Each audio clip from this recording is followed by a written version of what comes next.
Hey everybody, I just spent the last few minutes watching this video you're about to see and realized that I was staring at the wrong part of the phone, so you may... I wasn't looking in the camera.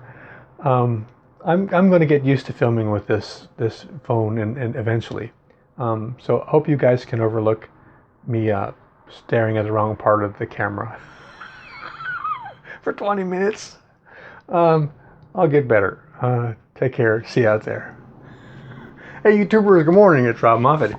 Guys, I was watching Prepper Prince's channel the other day, and she did a video on her favorite books on economy and frugality and saving money and being self-sufficient. And some of her books that she recommended were spot on. They were some of my favorites. I thought I would do a similar review of the books that I like and the ones that I actually have and keep and read.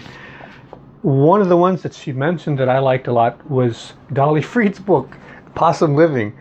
I actually printed out her book back in 1999 or 2000. It was out of print, and at the time you could get it online and read it for free. And I was in the business of making books at the time, and I made a print just for myself.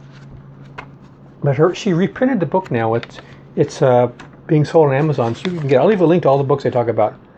But the reason I like Dolly is because she was so practical and kind of unique and original, and her responses to not having any money. Her and her father, this was the key. She said the key was they purchased a house for taxes, someplace I think outside of Philadelphia, and they were able to fix it up for very cheap. So they didn't have a mortgage or rent. And because they weren't living out in the boonies, they were living close to town, there were jobs and services and goods available, and they didn't need a car. They used a shopping cart and a bicycle. And they grew their vegetables. They grew a lot of rabbits in the basement, and they hunted and fished in the lakes and the streams nearby. So they made their own moonshine. They had their own entertainment. They were very self-sufficient, spent very tiny amount of money, and they were very healthy. And she wrote about it in a whimsical, very pleasant way. She's got a wonderful way of writing, and it's just one of my favorite books as far as frugality and being self-sufficient and saving money. Her contents were: we quit the rat race, the cost of living, income, we wrestle with our consciences, meat, fish, gardening, grain, groceries, preserving food, the necessities of life, housing, heating, electricity, clothing, transportation, law. Some people got upset with her over the law part. Health and medicine, and daily living. I read a lot of the reviews of the book on Amazon, and a lot of the ones that were negative, which were few, focused where there was one reference to where one time they ate roadkill. Well, if you're used to hunting and you have a deer or something and you can tell it's been killed like a half an hour ago, that's, I could see people, you kill it with a bullet, you kill it with a taxi, same thing. I would recommend you get her book at the library or purchase it from her on Amazon, or there may still be the download available. I think it was someplace, an Australian website, a university. But if their book was out of print, they were putting books up for people to read. But once it became in print, they probably took it down. But Dolly Freed's Possum Living, I can't recommend it enough. My book is still holding up pretty well. I bound this myself. If you're interested in binding your own books and making your own books, this is from like 1999 to 2000. So it's over 20 years old, and the binding is still holding up good. I made a video on show you how to bind your own books. I'll leave a link to it. Another book that is free that I bound up at the same time that I've never heard anybody talk about is The American Frugal Housewife, 1832, freaking 1832. It's a free book, so you're not going to waste any money. The recipes they're from 1832. You start off with bear grease. I mean, if company comes unannounced, you can go to your kitchen and get some rennet that you had in a wine bottle, with wine and add milk and sugar and serve it, and it's very delicious. It's calf rennet in a wine bottle with wine that you had stored just in case company came by. So a lot of the recipes are going to be useless, or they'll have measurements or ingredients you won't know what they are. But there was so much. Well, some of the recipes are applicable. You can still do them, but I wouldn't get it for the recipes unless you're just interested in the historical aspects of it. But she makes a lot of comments and remarks about economy and saving money and being frugal that are still spot on today. And she talks about how people do things we're still doing today, how we're wasting money and so on. But back then it was like buying fancy cloth to make clothes or going on vacations to Niagara Falls or something. Also, her remedies are fascinating. The things that they did because they didn't have a pharmacy or a doctor half the time. And her recommendations for health are still applicable. And in fact, I would be interested in trying some of them myself, actually. It's been, in 1832, it had been published 12 times. 12th edition.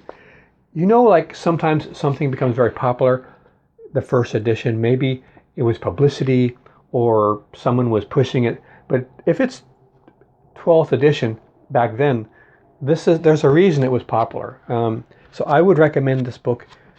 And this is another one I bound myself. I didn't actually sell this one. It was just for myself.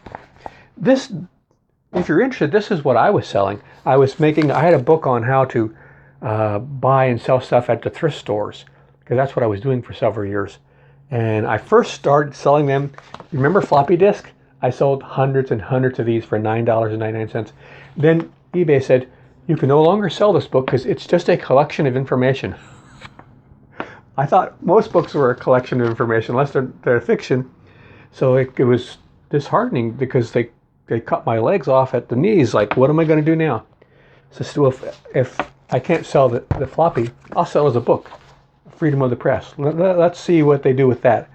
So I went to publishers. It was a fortune to publish. And then I went to a printer's. It was a fortune to print them and bind them. And they said you couldn't saddle stitch or staple over so many pages, and mine was pretty thick. So I purchased an industrial stapler, and I just stapled them, and I took a little hammer and I hammered down the staples. It's still not even here. If I had a bandsaw, I could have cut that.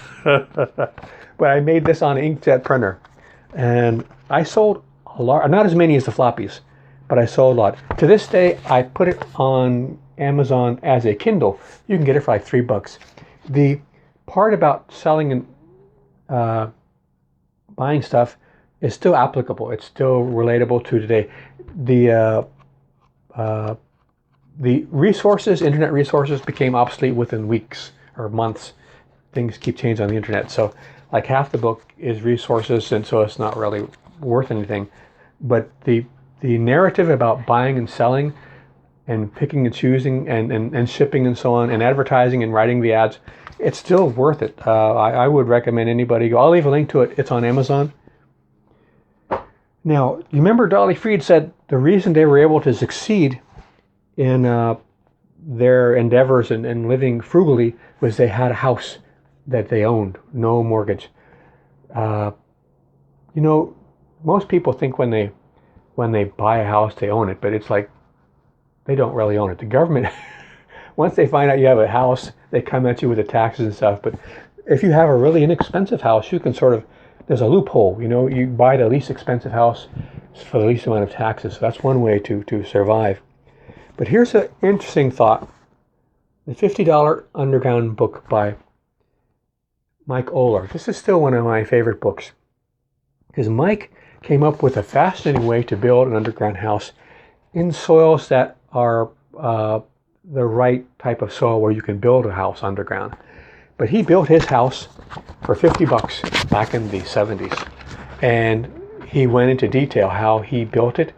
If you have a property with the right type of soil with a hill that you could dig into it, he did it for $50 back then. You could do it for whatever $50 is now with inflation. Let's say you do it for $500. you'd still have a house underground and no mortgage. It's a really wonderful book and one of the most original and different underground books I've read.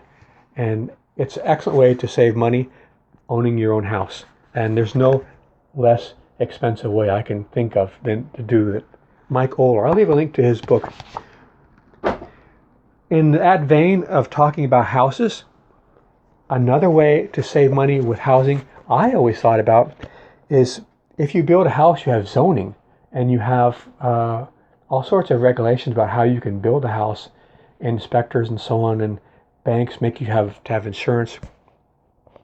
What if you buy a lot that's on a river or a canal and the zoning allows you to have a houseboat?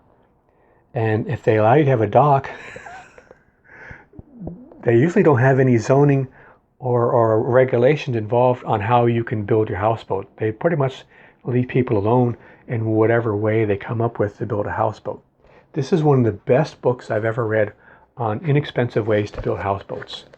If you have a piece of property that's on a lake, a river, a canal, or a pond, and the zoning allows you to have a houseboat and a little dock, they don't usually have any regulations on how you build your houseboat. So once you build your houseboat, all that property that's your lot, you can grow your vegetables and your fruits and raise your rabbits and chickens and whatever. Or just have a big place for your car and a shade area for people to come over and visit and hang out and enjoy life and not worry about that mortgage every month. This is a good book, Handmade Houseboats, Independent Living Afloat. Now, back to how to save money. This is not going to be on your radar because it's talking about sailing and living and cruising, and most people don't ever think about that. But this was written by Annie Hill. It's a really dangerous book because if you read it, you're going to want to go off sailing and live on practically nothing. What they did is they came up with a system. And that's the important part of the book, not the part that they're sailing, but they came up with a system that allows them to do it for almost nothing. What they did is they began working and saving and investing that money to where eventually the amount of money they were getting from their investment would allow them to do whatever they wanted within that money that they were getting each month. And what they want to do is go sailing. And so at the time in England, you could get like 10% in a certificate of deposit. There was something to do with the post office, I'm not sure, some sort of saving thing. But they were getting like 10% for 30 years or whatever. So they would work menial jobs and put every penny they could into the savings that continued to give them money each month. And once they got to a certain amount that they knew they could live on, if they owned their own boat and were eating beans and fish, they took off. They sailed all over. They went over to Brazil and up and down the American coast. Then they went back to England a few times, and they had a great old time. And this book is full of stuff on things that's applicable to someone who wouldn't even be living on a boat, like the way they cook things, the types of foods that lasted a long time. It's a perfect prepper book if you're wanting to find things that you can store a long time, because if you live on a boat, you're a prepper. You're prepared for everything you can think of, and your food is stored away. You have plenty of the food to live on. So it's a wonderful book. I would recommend it highly to anyone, but it's very dangerous because if you read it and you're still young, you're gonna buy yourself or build yourself a little junk rig sailboat, and you're gonna sail away. It's dangerous. While we're still talking about housing, this was written by a guy that used to live a block away from where I was. His system, and it's good to have systems, he believed in buying houses and renting them, but he specified a specific type of housing. He went to 4-unit apartments. Instead of duplexes, he went quadplex. And because the 4 units, he would live in one, and the other 3 gave him enough money to where he didn't have to work. And he wrote an excellent book on it. And much of the material is still relevant and applicable. I would recommend this book to anybody. So it's old. So some things have changed, and you're not going to agree with everything he says, but he bought quite a few quadplexes and became sort of the guru of real estate investing with quadplexes. His name is Anderson. Yep. So I don't know if it's still in print or not, but I'll leave a link to it on Amazon.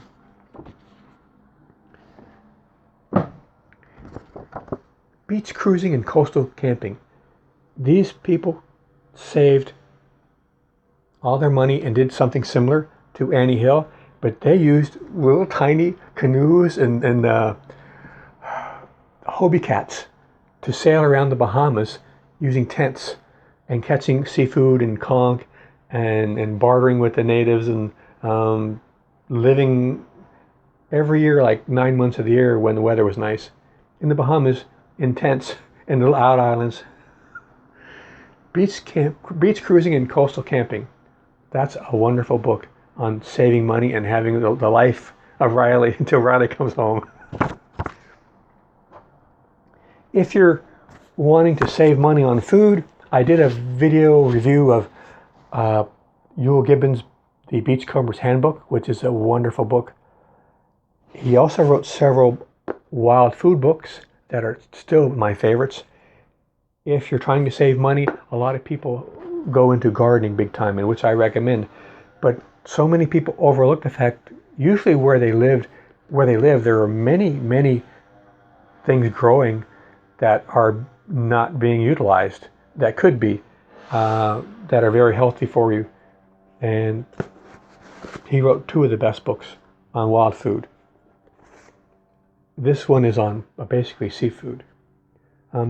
Interesting thing about seafood, one of my favorite living inexpensively guys on YouTube is a guy named Deane. He's got a channel just on wild foods, and he mentioned in his videos that plants are not something that he would focus on if he was trying to live very frugally and just live off the land. He said the number one thing he would focus on would seafood or freshwater fish and things, because you get a lot more protein and nutrients and vitamins than you do from the vegetable sources. If you're in a difficult situation. And this is an excellent book on seafood and freshwater fish and so on. This is a pretty good book, but it's very, very dated. But sometimes you can find it for practically nothing. Shortney's book on how to live on nothing, and it's inspiring, but a lot of it is kind of dated. So also there's a couple of books you could download for free. Benjamin Franklin's Autobiography, which a lot of people consider the best autobiography ever written, has a lot of good information or mindset about inspiring people to be frugal and economical.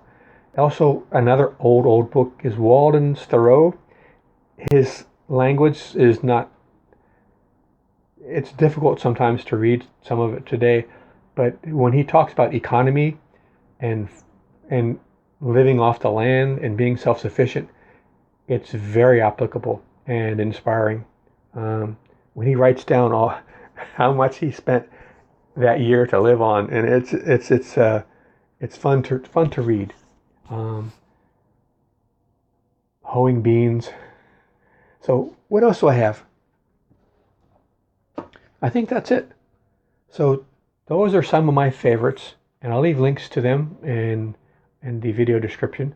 And if you guys have any books that are helpful to be frugal and save a lot of money, and I forgot one other one, and then we'll go. It was a book that I don't have right now. It's Your Money or Your Life, I think, by a man named Garcia and a woman, I forgot her name. There was a team that wrote the book.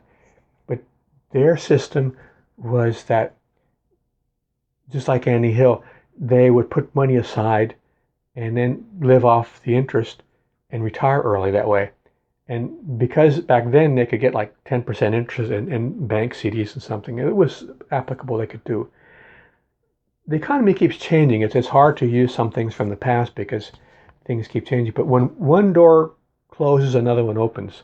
You'll be able to find some way to keep your money growing. But he opened a lot of people's eyes, because he said you should sit down and write down how much money you've made over your entire life. think about all the jobs you've had and how much you made every year and write it down. And then ask yourself, where is that money now? And you realize you made tons and tons of money and it's all gone. So he said, you want to start focusing on what you make and what you spend, make a budget and focus on every penny that goes out. So where you can start using your income to work for you by putting it in something that's going to increase and give you a wage so you don't have to work anymore. And he was able to, by being very frugal and focusing on things that matter to him and his wife, they retired very early with a very small amount of money saved. So your money or your life, that's it's been in print for years. It's still applicable, except it's hard to find 10% interest on it. But there's still things you can do. So guys, I said I was going to go. The last thing is that the most important thing in life really isn't money, it's your health. So even though we're talking about being frugal and economical and self-sufficient, if you're not healthy, it doesn't really matter how much money you saved or what you've got stored away or what you're prepared for. So you also want to be spending some of your time on creating better health for yourself, because that's the greatest wealth there is. All right, hope these books were helpful to you, and I'll leave links to them in the video description, and go out there and pinch some pennies. All right, take care, guys. Be out there.